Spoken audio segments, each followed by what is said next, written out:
ngayon, nagtatanggal ako ng hose na ito. Saan yung nakakabit dito? Okay. Diretso yan dito sa may, yan. Sa may nozzle. Nozzle ng windshield washer natin. Kasi barado na. I mean, mahina na yung buga.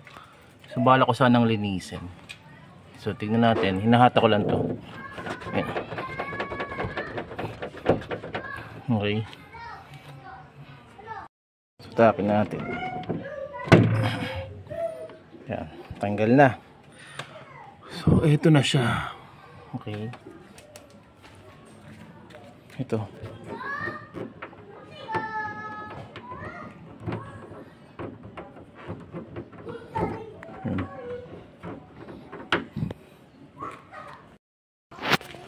So sa pagtatanggal naman, nakita nyo yan. Ayun o. Okay. Nagamitan ko ng flat screw. Tulak ko ng ganyan. So ako itutulak nito. Okay. Ayun. Ayun o, nakita nyo. Nailabas ko na yung isa. Yung isa namang nakaharang. Tutulak ko ulit nito. So ako itutulak. Okay, medyo matrabaho. Ito nyo ba? Ayan. Pula ko na ito isa. Saka na ilabas ko na. Okay. So parang kinalangan ko. Ito na ngayon. Ayun o. Kasi meron siyang ito. Yung parang lock niya. Okay. Ngayon lilinisin natin to. Sa paglilinis, hanapin nyo yung lata nyo ng cookies na may laman ng mga may laman ng mga panahe. Tapos ito, ganyan linisin nyo. Sundutin nyo. Pati sa ilalim. Ayan. Saka natin testing mamaya. Okay? Yung lumabas oh. Wait lang. Sundutin ko muna. Hindi kaya na isang kamay eh.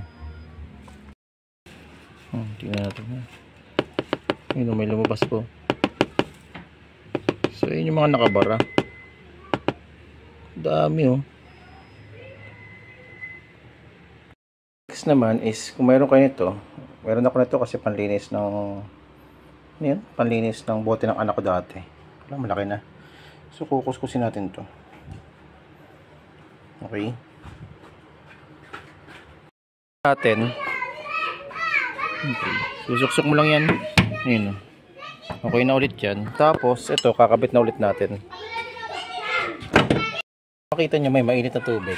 Nilulubog ko yung ito para lumambot at may suksok ko dun. So, lubog natin. Mainit.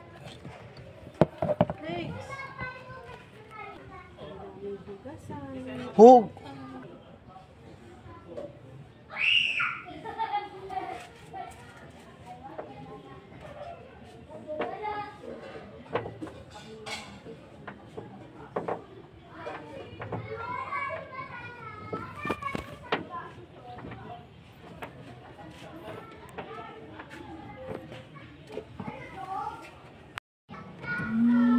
Na malakas na.